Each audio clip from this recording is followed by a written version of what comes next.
ఆయన తప్పు మాట్లాడలేదు అని ఇప్పటికీ చాలామంది భావిస్తూ ఉన్నారు. లేదు, ఆయన తప్పే మాట్లాడారని చాలామంది అంటూ ఉన్నారు. అందుకే మేము ఒక పోల్ కూడా పెట్టాం. పాలెం రాజు వ్యాఖ్యలపై మీ రియాక్షన్ ఏంటి? మీరు చెప్పొచ్చు, కమెంట్ బాక్స్లో తెలియచేయండి, నేను అడుగుతాను. అంతేకాదు ఆయన మల్లెపూల వ్యాఖ్యల అంశంలో ఏం చేయాలి? పాలెం రాజును అరెస్ట్ చేయాలని కొంతమంది అంటూ ఉన్నారు, ఆయన క్షమించాలని కొంతమంది అంటూ ఉన్నారు, ఆయన తప్పు మాట్లాడలేదు అని కొంతమంది అంటున్నారు. ఇదే పోలు పెట్టాం. సో పాలెం రాజును అరెస్ట్ చేయాలని 40% మంది అంటూ ఉంటే ఆయన క్షమించాలి అని 10% మంది అంటూ ఉన్నారు, ఆయన తప్పు మాట్లాడలేదు అని 48% మంది ఏకంగా అంటూ ఉన్నారు. 48% మంది పాలెం రాజు తప్పు మాట్లాడలేదు అని అంటూ ఉన్నారు. మరి పాలెం రాజు నిజంగా తప్పు మాట్లాడారా? ఆయన వ్యాఖ్యలు వక్రీకరించారా ఏంటి? ఇదే విషయంపై మనం మాట్లాడబోతున్నాం. మనకి అందుబాటులో ఉన్నారు అభినయ్ దర్శన్ అండ్ పాస్టర్ కీర్తన కూడా మనకు అందుబాటులో ఉన్నారు. ఫస్ట్ అభినయ్ దర్శన్తో మనం మాట్లాడదాం. అభినయ్ దర్శన్ గారు, హాయ్ అండి. శాలెం రాజు వ్యాఖ్యల్ని ఎలా చూడాలి? ఆయన తప్పు మాట్లాడారని కొంతమంది అంటున్నారు, మహిళలను అవమానించారని మరికొంతమంది అంటున్నారు, ఆయన అరెస్ట్ చేయాలని కొంతమంది అంటూ ఉంటే, లేదు ఆయన మాటలను వక్రీకరించారని మరికొంతమంది అంటూ ఉన్నారు. శాలెం రాజు మాటల్లో మీకేం అర్థమవుతోంది? శాలెం రాజు గారు మాట్లాడిన మాటల్లో ఎక్కడా కూడా తప్పు లేదండి. 0.1% కూడా ఆయన మాటల్లో తప్పు పట్టడానికి లేదు. ఎందుకంటే మొదటిగా నేను ఒక విషయం చెప్తాను. ఆయన మాట్లాడింది బహిరంగ వేదిక మీద కాదు, ఆయన మాట్లాడింది రోడ్డు మీద కాదు, ఆయన మాట్లాడింది జనములో కాదు, ఆయన మాట్లాడింది ఆయన సంఘములో, ఇండోర్ లో, ఆయన చర్చిలో, ఆయన సంఘ సభ్యుల మధ్యలో స్త్రీలని ఉద్దేశించి స్త్రీలని బలపరచటానికి, ఎంకరేజ్ చేయటానికి ఆయన మాట్లాడారు. ఇందులో తప్పు లేదు. క్రైస్తవుల సంఘాల్లో మాట్లాడుకున్న విషయాలు మిగిలిన బయట వాళ్ళకి, అన్య ప్రజలకి అనవసరం అన్నది నా యొక్క ఉద్దేశం. రెండవది ఏంటంటే, శాలెం రాజు గారు చెప్పినటువంటి మాట, ఆయన వ్యాఖ్యానించినటువంటి ఆ సంగతులన్నీ కూడా ఒక ఉదాహరణ చెప్పారు. ఆయన మాట్లాడినట్టు చెప్పలేదు. మరొక పాస్టర్ సంగతుల్ని ఆయన ఎగ్జాంపుల్ గా చర్చలో చెప్పారు. ఇందులో ఆయన తప్పేమీ లేదు.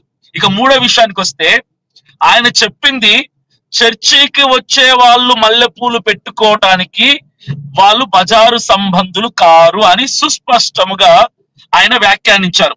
మరలా వినండి, చర్చికి వచ్చే వాళ్ళు కోసం ఆయన మాట్లాడారు, చర్చికి వచ్చే వాళ్ళ కోసం మాట్లాడారు ఆయన. నేను ఇప్పుడు ఒక ఎగ్జాంపుల్ చెప్తాను. చర్చి బయట మల్లెపూలు పెట్టుకుంటే ఇక్కడ ఎవరు కొనర్రా బాబు, మా చర్చికి వచ్చే ఆడళ్ళు మల్లెపూలు పెట్టుకోరు అని ఆయన అన్నారు, ఉదాహరణ చెప్పారు. ఇప్పుడు నేను రెండో విషయం చెప్తాను. కోర్టు ఉంటది కదా, కోర్టు బయట ఎవడైనా మల్లెపూల బండి పెట్టుకుంటాడో చెప్పండి. అభినయ్ గారు అలా కాదు అంటే, ఒకవేళ మల్లెపూలు పెట్టుకుంటే బజార్ సంబంధికుల, అదే చెప్తున్నాను. చర్చికి వెళ్ళేటువంటి స్త్రీలు మా సిద్ధాంతం ప్రకారంగా, మా పద్ధతి ప్రకారంగా మల్లెపూలు పెట్టుకోకూడదు. ఎందుకంటే చర్చి అన్నది దేవుని సన్నిధి ఉన్నటువంటి స్థలం, పరిశుద్ధ స్థలముగా మేము భావిస్తాం. కాబట్టి అక్కడికి మితిమీరినటువంటి అలంకరణ తగదు అన్నది మేము నమ్ముతాం. కాబట్టి మల్లెపూలు మితిమీరినటువంటి అలంకరణగా మేము భావిస్తాం. కాబట్టి మల్లెపూలు పెట్టుకొని చర్చికి రాకూడదు అన్నటువంటి మా యొక్క భావన. అంటే దాన్ని అభినయ్ గారు ఇక్కడ ఇంకొకటి కూడా వినిపిస్తుంది. దాన్ని ఇలా కూడా చెప్పచ్చు, మల్లెపూలు పెట్టుకోవడం మన సంప్రదాయం కాదు, కాబట్టి మన సంప్రదాయాన్ని ఫాలో అయ్యే వాళ్ళు మల్లెపూలు పెట్టుకోకండి. కాబట్టి ఇక్కడ మన సంప్రదాయాన్ని ఫాలో అయ్యే వాళ్ళు మల్లెపూలు పెట్టుకోరని చెప్పడం ఒకటి. బజారు సంబంధికులు చిల్లర తిరుగులు తిరిగే వాళ్ళు కాదు అని చెప్పడం ద్వారా, అది ఏ మహిళైనా, పువ్వుల్ని ఇష్టపడిన మహిళలు ఉండరు కాబట్టి ఇక్కడ, అందుకే మహిళలు అందరూ వ్యతిరేకిస్తున్నారు. సో అలా చెప్పడం వేరు, ఇలా చెప్పడం వేరు. ఇది మన సంప్రదాయం కాదు కాబట్టి పువ్వులు పెట్టుకోకండి దేవుని ముందుకు వచ్చినప్పుడు అని చెప్పడం వేరు. దాన్ని మల్లెపూలు పెట్టుకునేవారు బజారు సంబంధికులు అని చెప్పడం వేరు అని అంటూ ఉన్నారు. ఈ వ్యాఖ్యలు ఆయన చేసింది, నేను అంటుంది రోడ్డు మీద కాదు కదా, ఆయన సంఘంలో ఆయన చేసుకున్నారు.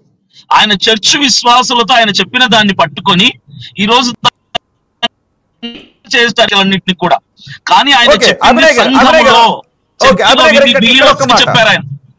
ఇక్కడ ఒక మాట అంటే, ఎక్కడ చెప్పారు అనేది, ఒకవేళ అది బయటకు రానంతసేపు ఎక్కడైనా చెప్పుకుని ఉండొచ్చు, కానీ ఎక్కడ చెప్పారు అన్న దానికంటే ఏం చెప్పారు అన్న దాని గురించే చర్చ జరుగుతుంది. ఎక్కడ చెప్పారని వదిలేద్దాం. సో ఏం చెప్పారు అన్నది తీసుకుంటే, ఆ చెప్పింది తప్ప ఖండించాల్సిందా కాదా?